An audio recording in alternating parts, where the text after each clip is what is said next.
Today we'll continue with the chapter Liberalization, Privatization and Globalization. The topic of today is globalization. Globalization is the process of connecting one country economy with the world economy, as a result of which flow of goods, service, technology and labor is easily available in the world. Now, if you see this definition of the globalization, it's very simple that every country can do import and export without any hindrance, and which helps the country in increasing its economy. Many countries it is such that they do not have the technology what they need to make certain goods. So what happens? It is the developed countries who can help them out. So with the process of globalization, every country, or specifically the developing country, can get the help of the developed country to develop themselves. Now the improvements what have been taken place in globalization. The first, obstacles of trade between two nations have been removed. Now previously, as we had talked about in the previous part, in 1991 or before 1991, there were many hindrances, there were many restrictions, there were many things which a person could not do, import and export. Now, because of these hindrances, it so happens that a person or the country who wanted certain things from different country, or specifically you talk about the technology, the machineries and the other things, our country specifically did not allow those people to trade. So there were these hindrances. There were certain different types of hindrance also. So when the globalization started, these obstacles were being removed between the nations. Second, such a condition has been created so that capital exchange can easily take place between two nations. Now again the same before 1991, when we did not have the LPG, that is liberalization, privatization and globalization, it was such that ours was a closed economy. Closed economy in the sense that we did not have much openness to the outer or the developed country for importing things, and there were many problems regarding that. We did not have money which could make what you call as big industries in our country, the proper big industries which could produce the better products. So what happened over here in these conditions, the problems, so capital exchange was being done. Capital exchange means the money, specifically exchange. Now exchange cannot be possible between a developing and a developed country, but we can say that the developed country started investing in developing countries.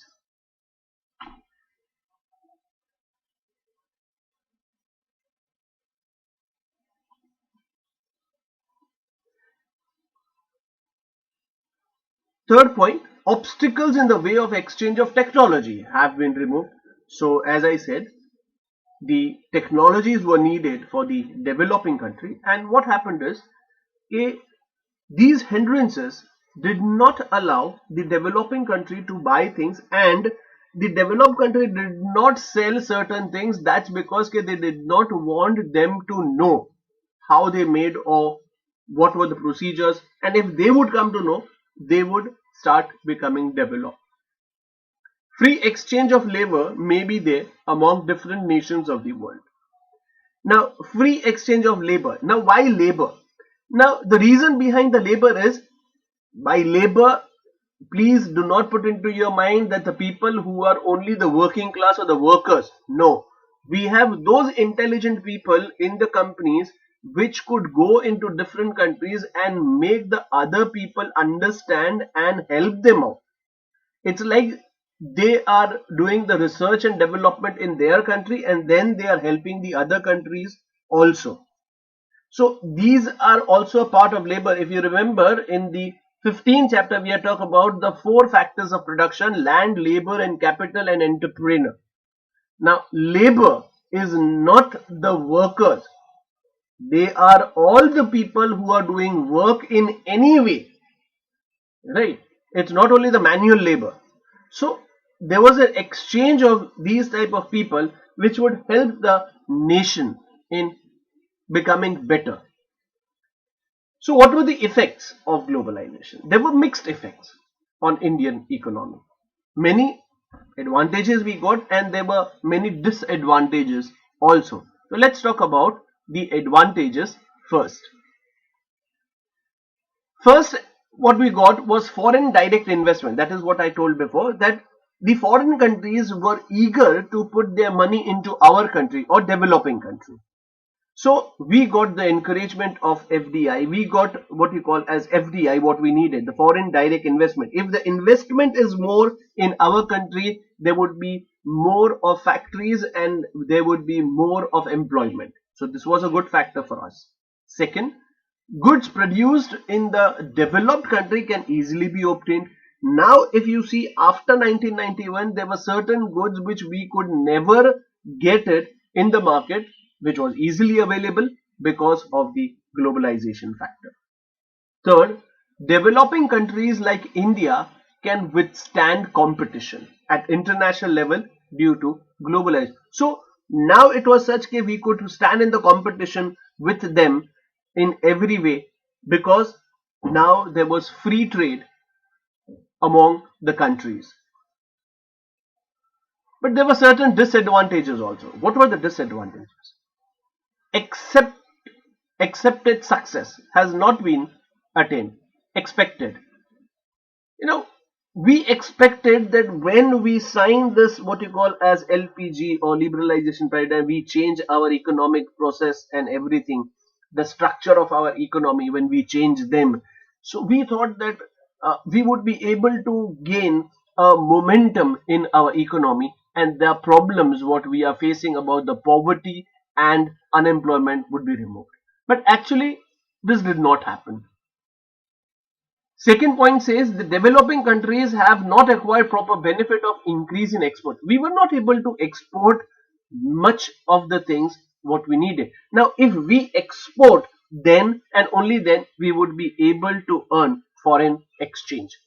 Now, if I don't earn a foreign exchange, that means that my rupees level is going to go down. Third, large scale industries have acquired more benefit. So the benefit what the companies or the part of the economy got was the large scale industries. The small scale industry did not get much benefit. They get less benefit, and this is a part of disadvantages what we see. WTO, World Trade Organization. Now, when you talk about this World Trade Organization, which was started or it was established in 1995. The who were the people or which members were there? So all the members of United Nations, they were the ones who were the members of these organizations. Its headquarters was in Geneva, Switzerland. Now, what were the objectives of why they started this World Trade Organization? The reason behind that. To remove the obstacle influencing global trade. Now, as we talked about, there were many obstacles, there were many problems which the countries had between them in having the global trade. To remove the protection policy. Now, before 1991, our country also had many protection policies. Now, what are the protection policies? What happens is the country, they try to protect their people or their companies in the country so that when the other countries industries they come into their country, they had to face a direct competition with them. And it was such that since the developed countries are sending all these kind of things into a developing country, what happens is that they have much better things. So now if you just imagine a better company making a better product and a developing country making a product, you cannot compare them, right?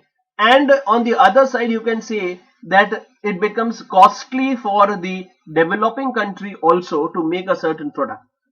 So what happens? There was this bias between them, the difference between them, the protection policy for the developing country making it for their own companies. So the when this foreign trade started, these protection policies were being removed. Another thing, the developed country did the same thing for their company. Okay, if the what you call as the companies or the industries, they send their product into the developed countries from developing country, they would charge certain things, they would not allow, and certain types of what you call as the protection policies were there for their what you call as countries industries also. So that was to be removed. Third point, to coordinate with global trade policy and economic policy.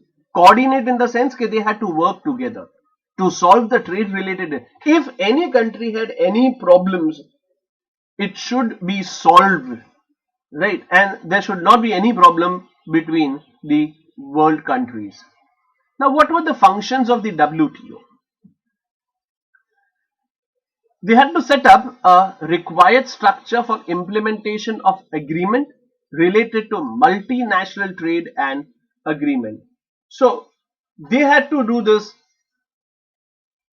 multi sorry set up a required structure. They had to set up a required structure, and they had to have an agreement related to multinational trade and agreement. So all the countries had to sign it up, and they were supposed to have a multi-trade agreement. The World Trade Organization played a vital or important role for debate and negotiation for multinational trade. So the debates were there were talks and negotiations were there, okay, how the thing has to be done, how they would do. If there were any problems, they had to remove this thing. Unbased international trade. They encouraged unbased international trade. Now, unbased means without any differences, or by without what you call as taking, uh, or helping one country or not helping the other country, and so on. The fourth point, different nations follow their own national policy. So every nation had their own national policy. Now, if every nation was going to follow their own national policy, what happened? What would have happened? It was such, again, the problem would be there that they would try to help their own people rather than having a proper trade. So it observes them and suggested, so it observed and suggested require improvement. So they said they would help them out in changing their economic policy so that it becomes favorable for all the countries of the world, not only for them, but for every country. Now, what impact it had on Indian economy? There was a huge impact. India as is a member of the WTO organization since its inception. From when it started, that was in 1995. From that time onwards, it was its member. So the impact and benefits India would acquire are discussed as below. So now what benefit we got? India contributes to the world trade was 0.5%.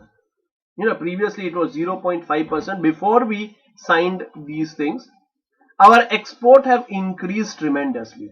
Now, after signing it and after becoming the member of the WTO,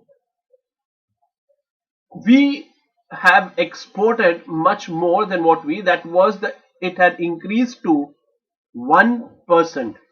Now, from 0.5% it increased to 1%. That is, there was double the export it had been.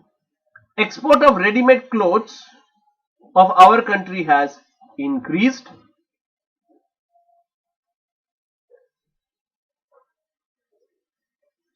Then India has been able to increase export of its agro product.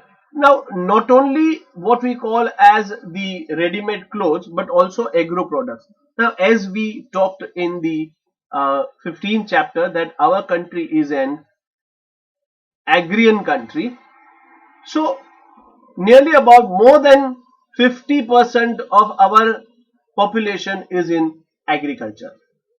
And basically, as we are called as an agrarian country, what happens is that our agro products, we would have more of agro products, and these agro products were easily exported in the other countries also. Specifically, you can talk about the developed countries. But it's not such that we are only agro countries or agrarian countries. We are also a good industrial country also, and we are what you call as exporting many different industrial products also. Now, due to the increase in the export, pressure on import has reduced and foreign investment has increased.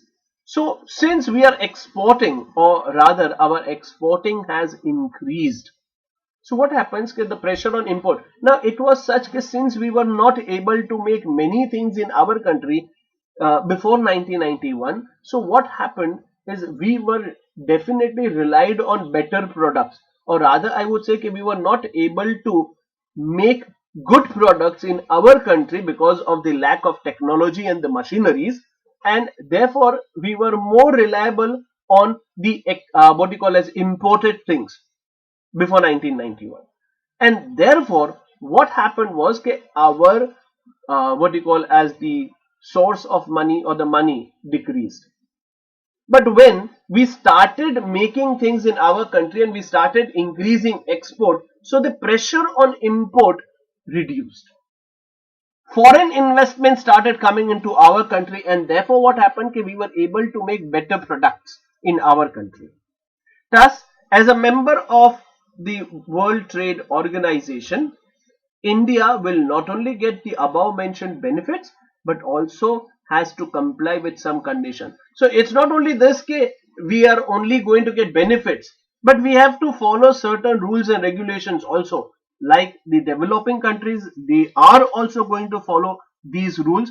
In the same way, we as in developing countries are supposed to follow these rules. It is especially dependent on how fast India increases its infrastructural facility.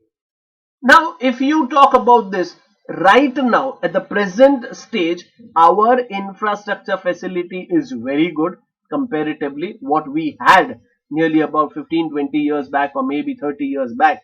Right now we have a better infrastructure facility, we have good way of things and every. So this will really help us in what you call as developing the conditions, better conditions for the World Trade Organization, the trade between the other countries, and how developed countries treat India. So it's not only we who develop our infrastructure facilities and everything, but we have to see how the developed country is going to treat us. If the developed country feels by investing the money into India is not a profitable thing, they are not going to invest any money in our country. So we have to create such an environment where the foreign countries or the developed countries are going to invest in our country, and so that we get what you call as better products, industries. We can also create employment, and the poverty level can go down. So our problem can get solved. The thing what we said in the starting of the thing, the problem of poverty and unemployment has been seen in our country. So if the foreign direct investment is there in our country, the industries are set up, what will happen is there would be more of employment and the poverty level would go down. So we'll talk about this till here.